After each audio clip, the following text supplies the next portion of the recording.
Welcome to the STARS program, seniors taking active roles in society. And now, here's your host, Anita Finley. When you have the chief of urologic oncology in your studio, you have to be a little serious. As you know, some of our shows are very light and lively. We have entertainment on, and we, of course, have people who are chefs, and we do travel, but we do a lot of medical. And I was so impressed when we were told that Dr. Mark Soloway would be one of our guests because he's a serious fellow. He's very, very attractive, and he smiles nicely. But when he goes into the operating room, I am sure that he's very serious. So what does a urologic oncologist do? Let's start off with that, Dr. Soloway. Sure. Well, I'm a surgeon, but specialize in urology and specifically the subspecialty of oncology. So the number one cancer in men, prostate cancer. So I deal with that probably most frequently. I'm also very well known for the area of bladder cancer. So I did a lot of research when I was in my younger days and then on up through now, really, on bladder cancer, which is a number 4 cancer in men and number 8 in women. So in fact, bladder cancer is probably the highest prevalence because a lot of people have bladder tumors, a tumor that no one ever talks about, incidentally. You never have a program. Prostate cancer is a lot in the news. Bladder cancer, there's very little knowledge about. And so my question really is, how would one even know that they're having a problem? Well, you want to talk about bladder first? Well, we can talk, I think bladder, because you just brought up a very good point. I never think about having bladder cancer. That's correct. Usually the sign is blood in the urine. That usually gets people attention. Now, men will readily and rapidly get to a urologist if they have blood in the urine. However, women, that's not the case. And this is a major educational problem, even for primary medical physicians. Because what typically happens, a woman, she sees blood in the urine, so it's an infection. She calls her primary. Yeah, you got an infection again. You have a little burning. You have blood in the urine. The issue is if they were prior cigarette smoker, which causes not only lung cancer and heart disease, but can cause bladder cancer, that should be a 911 to see a urologist, to look in the bladder, to make sure that the blood is not from a bladder cancer. Often there is a major delay, particularly in women, in this diagnosis. So the first sign of bladder cancer is usually, not always, usually is blood in the urine. Then you go to the urologist, he looks in the bladder in the office, and he sees a growth, tumor, and then now you go through the diagnostic, you get a biopsy, and then appropriate treatment. So, but by the time they come to you, it's after tests have been done, and actually you said that you're in charge of the whole division, so you have a lot of urologists under you. No, actually, I used to when I was chairman at the University of Miami for 20-some years. Then I had a number of people under me. But Memorial hired me to begin a section of urologic oncology. So at this moment, it's Dr. Mark Soloway. And I work with other physicians, other urologists. There are a number of very good urologists in the system. And if they have then someone with prostate or kidney or bladder cancer that may be a little bit more complicated, then I get involved. But people also come to me primarily. So if someone has blood in the urine, they may come to me initially, or they have a diagnosis of prostate cancer, or they find a kidney mass that might be malignant, then they would come straight to me. But I'm going to recruit and build a division over time. That's excellent, because I know Memorial Healthcare is such a big area. I have very fine doctors. I do a cure symposium. I've had a lot of doctors who participate, and I'm very impressed with them. But I want to go back to when you were saying, as a surgeon, do you see people without having to do surgery also? I mean, are you a urologist and then a urological surgeon? Yes, the answer is yes. All of us go through full training in urology, 5-year training, and then I took a fellowship in urologic cancer at the National Cancer Institute and have really subspecialized. I do some general urology, but mostly I take care of people with cancer. But yes, everyone doesn't need surgery. For instance, prostate cancer. We have learned now that all prostate cancers aren't the same. 30 years ago, if you had prostate cancer, hopefully you would be operable and you'd have surgery or radiation.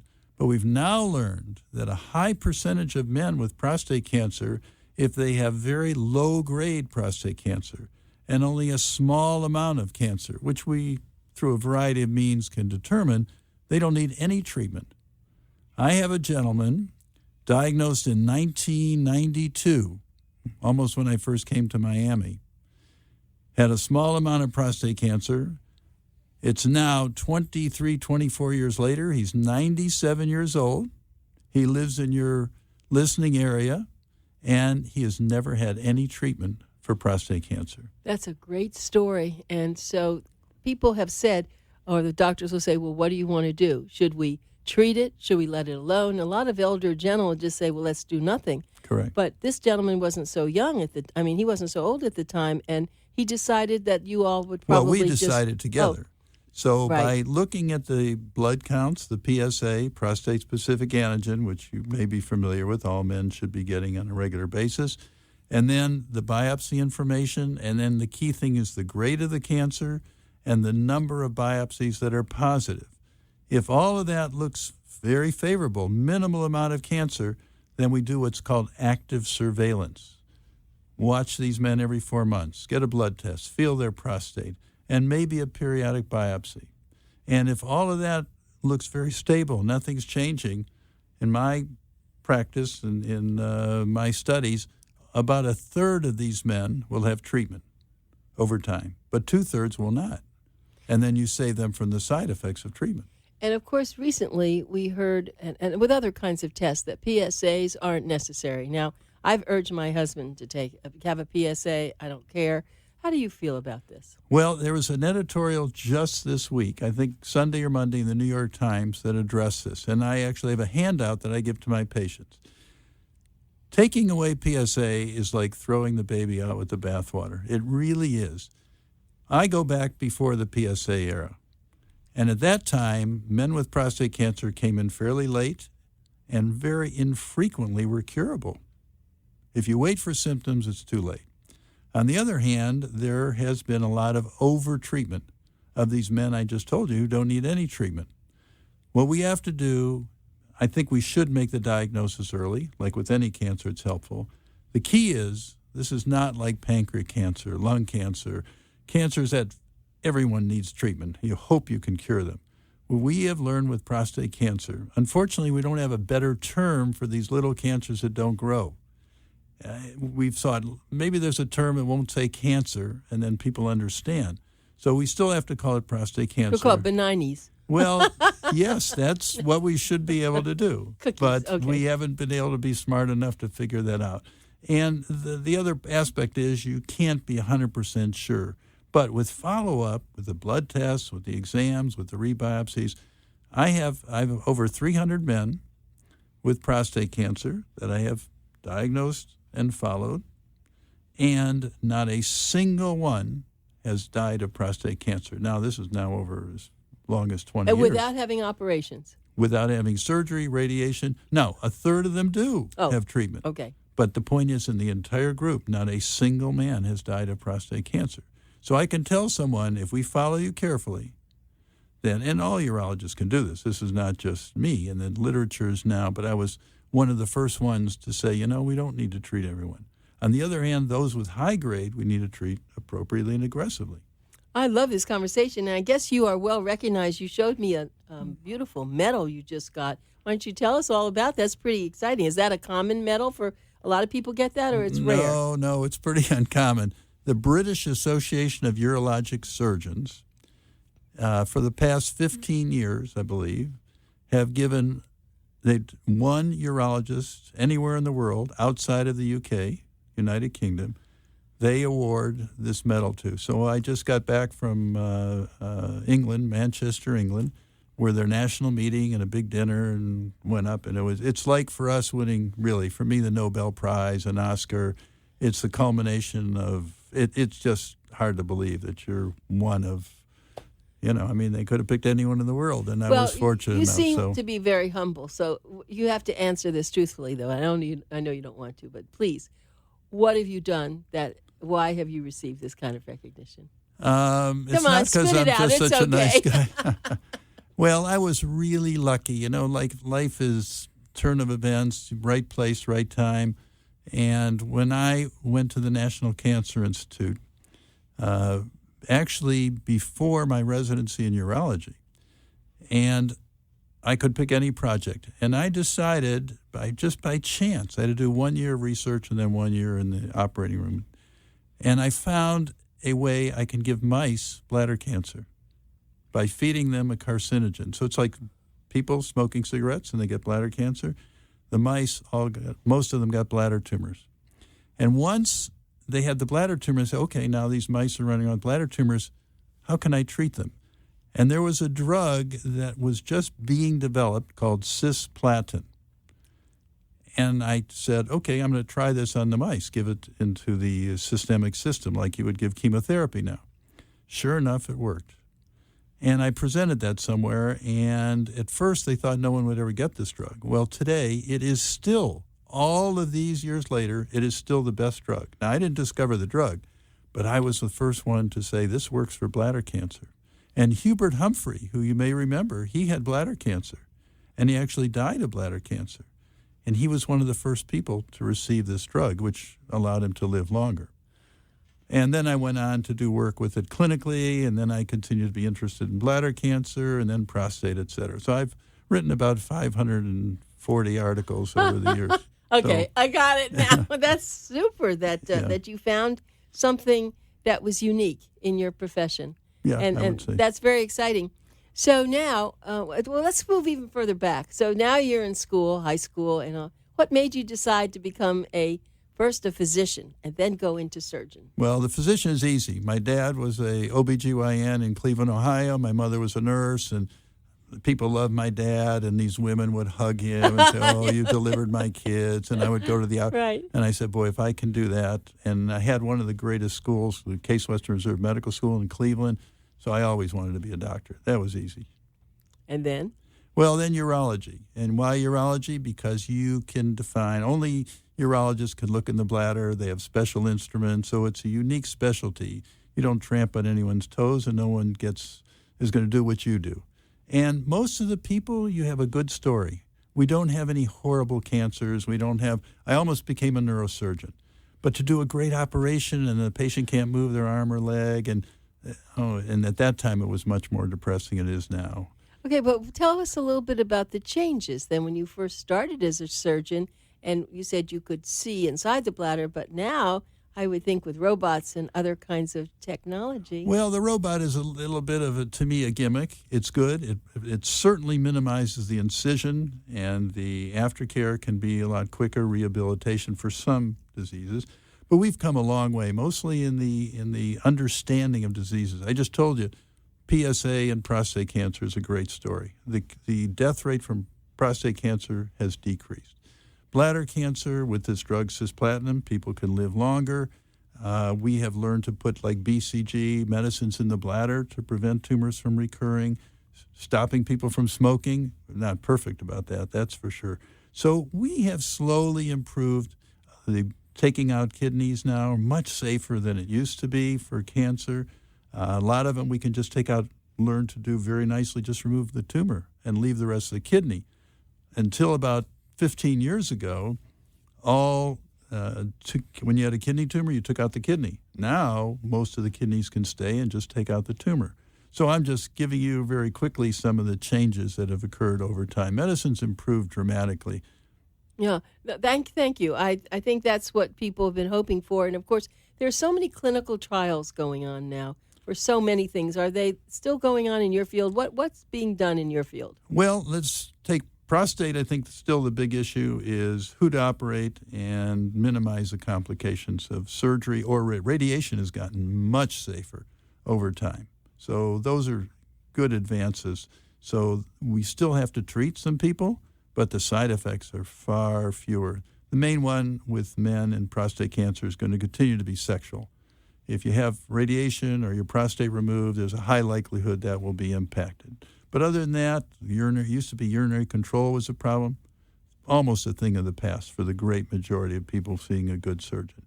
With bladder cancer, as I told you, early diagnosis, trying to get the message out, blood in the urine, get to a urologist quickly. And then the treatment algorithm is then pretty straightforward. And then trying to get people to stop smoking. we're still looking for a poster boy for bladder cancer. For instance, with prostate cancer, you could name a lot of people that have had Arnold Palmer and Schwarzkopf, and there's so many people that have come forward. I've had prostate cancer. Look, I'm cured now. But bladder cancer, there's nobody. For instance, talk show, Larry King, etc., they have never done a show ever on bladder cancer. The King of Norway has had bladder cancer and his bladder removed, but he has never gone public other than maybe in Norway in a limited newspaper article. And what he could do to let people know, look, I'm alive and well, having bladder. So we need to get the public awareness. I'm glad that you're here doing the show. Absolutely. I'm very thrilled about this, and I suggest that you write an article about it. Yeah, I have. Yeah, I think we're going to do that. So wait, I have another question about this. So if you remove a bladder, what happens then? Well, you have two choices. One, you can make a new bladder, and that's an advance. With the machines now? Well, it's not quite a machine. Not quite, but no, you know what I'm talking about. Yeah. A lot of the, not IBM, but they're... Oh, you mean like stem cells and they're not that in the bladder. Yet. But what we can do, and I first learned this, I went to Germany with a good friend of mine in the mid-'80s, so I started doing these. We call it an orthotopic neobladder. So a new bladder. We take some of the intestine, take it out from the intestinal tract, we reconfigure it into a bladder shape, and we sew it to the urethra, and then take the tubes from the kidneys and put it in the other end.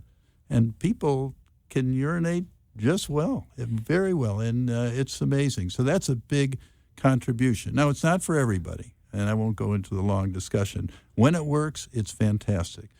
Alternatively, they have a bag on the side, which I have a lady now who's about 80 years old, and she's just really trying to come to grips. She really needed her bladder removed, and but unfortunately, she's having a tough time in dealing with the ileoconduit, we call it a stoma, like a colostomy, but for urine. And what I do is I say, look, talk to someone who's been through this, and you'll see that they're doing everything. So, yes, it's a little bit of a hurdle. So I'm going to pursue this with the bladder. Sure. I've joined something called Science Care because when I die, I want to give my body to research. And, of course, I know so many doctors, and they love their cadavers, and I said maybe I'll be a cadaver. But can you take someone else's bladder then and put it in? No, there'll be rejection, right? No. The rejection, I mean, we take kidneys and give people a kidney. The problem is to hook up the arteries and veins, et cetera. It wouldn't work. And plus, this works pretty well. The neobladder, for the right person, it works very well. So that's pretty new, isn't it, to have a neobladder? Well, no, we've been doing it for about 20 years. And you do that. That would be a surgery that you would be able to perform. Absolutely, yeah. Well, I've certainly learned a lot, and I want to just tell everybody, I'm Anita Finley. You're listening to the Boomer Time Show, and, of course, my guest is Dr. Mark Soloway. It's Soloway. He's Chief of Urologic Oncology in Memorial Healthcare System. He's a board-certified urologist. We just talked about that, and he's internationally recognized leader in urologic oncology, and he has made significant contributions to the understanding and treatment of prostate, bladder, and kidney cancer. He's been doing this for 40 years. Well, you look good for 40 years. I mean, you certainly have been. You've been really. So you started out in Cleveland, and then where did you do your residency? I did my residency in Cleveland. Okay. And then I went to Memphis, Tennessee, which was when I went there they had the largest private hospital in the United States, 2,000-bed single hospital. Unfortunately, it's been torn down since, but it was a wonderful hospital. And I went there because there really was not any urologic oncologist almost in 4 states, Mississippi, part of Tennessee, eastern Arkansas, and even parts of Alabama. So I had a tremendous beginning of my practice. It was phenomenal. And then they recruited me to Miami in 1992. University of Miami, yeah. Right. Yeah, I went to the University of Miami. Was very involved there in the art museum. So, wonderful. It's a great school too. So then they found you here at Memorial. What were you doing before Memorial? University of Miami? I was at the University of Miami, and they recruited me, and they said, we got an opportunity for you. You can't refuse. And I said, that's a good opportunity. Why not do it? It is. Now, would you be performing any surgery on a young person? I mean, there are pediatric. There are pediatric oncologists. Not actually. The answer to that is no. The pediatric urologists. There are only a couple tumors in children that in the genitourinary system. There's Wilms tumor, which is kids have a tumor of the kidney. It's called Wilms. It's a special tumor. Adults do not have it. And there's testis cancer. We will do a lot of testis cancer, and then the pediatric urologist. Pediatric urology is mostly reconstructive surgery, voiding problems, reflux, recurrent infections, bedwetting, all that kind of thing, hypospadias, etc.